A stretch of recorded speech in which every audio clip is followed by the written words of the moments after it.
It's in everything, from makeup and toothpaste to donuts, chocolate bars, and in some countries, biodiesel fuel. It goes by many names, but it's most commonly known as palm oil. Global consumption of palm oil has quintupled since 1990. Oil derived from the palm fruit is easy to extract, has a higher yield than other types of vegetable oils, and can be used in dozens of products. It's used in thousands of everyday products and is the most widely consumed vegetable oil on the planet.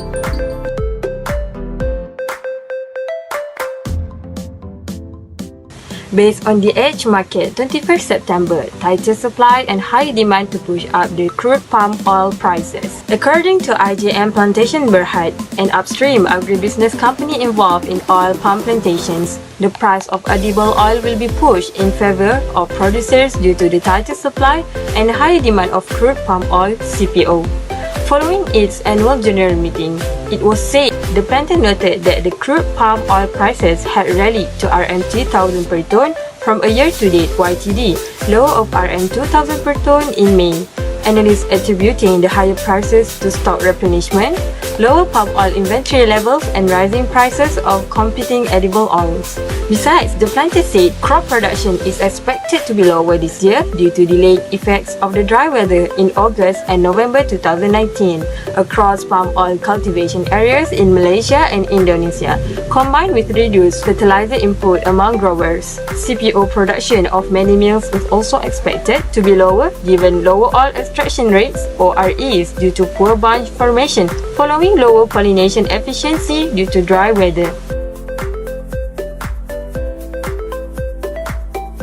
As from the previous news regarding IJM Plantations Berhad, we agreed to conclude the economic principle that can be related into this issue are demand and supply.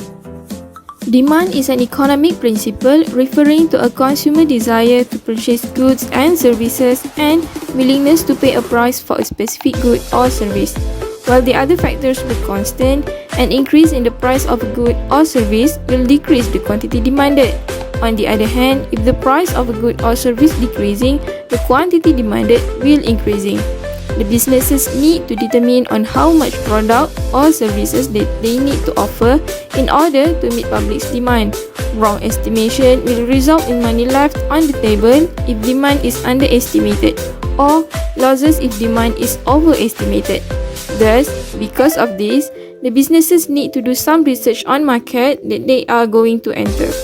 Demand is closely related to supply. But what is supply? Supply is a fundamental economic concept that describes the total amount of a specific good or service that is available to consumer. Supply can relate to the amount available at a specific price or the amount available across a range of prices if displayed on a graph.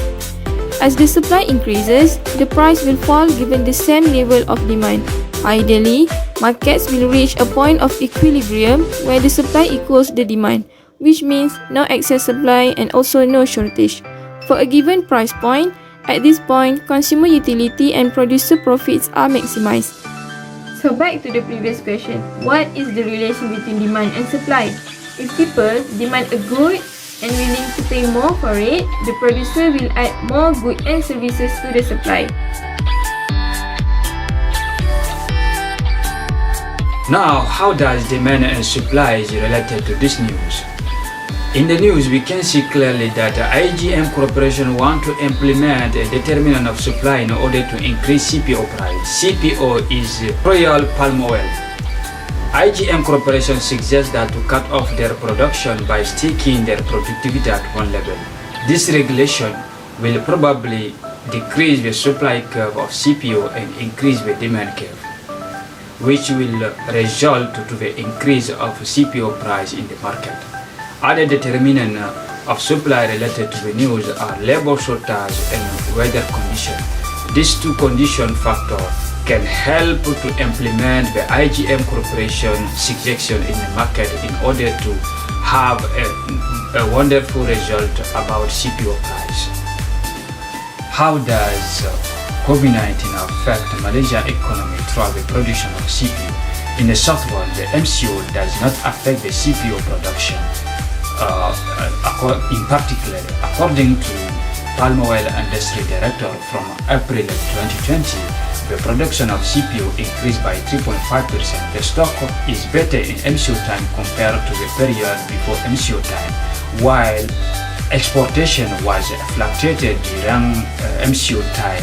It was low by 23.9% in January 2020, while it went up by 37.3% from June to October 2020. In other side, the long run may record the recession and affect the supply curve because some employees of some company, CPO company, may be affected by virus. This will reduce the number of employees and productivity and increase the demand of CPO.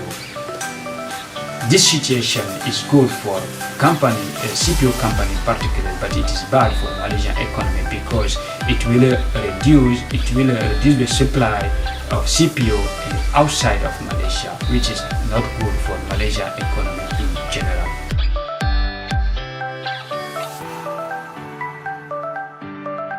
As palm oil is one of the world's most widely consumed vegetable oil, found in half of all the consumer products from food to biofuel. Due to COVID, the lockdown happened and slowing economy.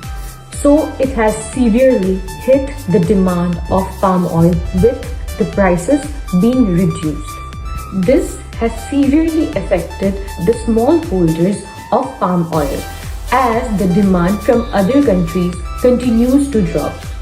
So what government can come up with is that they can come up with new uses of palm oil, like they can increase its uses in biofuel and find new countries to buy their palm oil in order to help the smallholders and to stabilize the prices.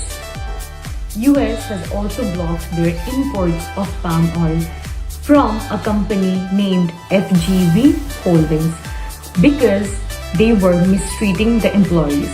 As after year-long investigation by customs and border protection agencies, they found cases of abuses, deception and intimidation of workers.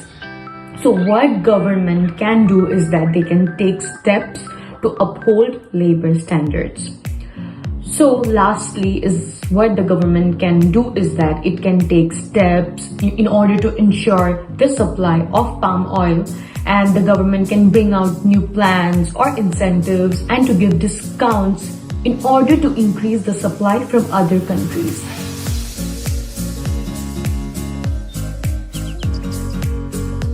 By now it's clear that this pandemic is having intensely damaging effects on both the Malaysian macroeconomy as well as on the economic welfare of the rakyat. The main sources of economic damage in Malaysia are twofold. The first is the knock-on effect from the impact of the coronavirus abroad, and the second is generated domestically due to the newly imposed movement control measures. Based on recent data from Malaysian Palm Oil Board, shipments from Malaysia to its top customer, which is India, is expected to decline to a fresh record low in April due to COVID-19 lockdown and important curbs by the Indian government. The uses of more palm oil in biofuels will also serve to lower stocks and increases prices. We cannot predict that the economy will be like before, but everyone, that is the supplier, the consumer and government, must take action regarding the problem. That's all from us. Thank you for watching.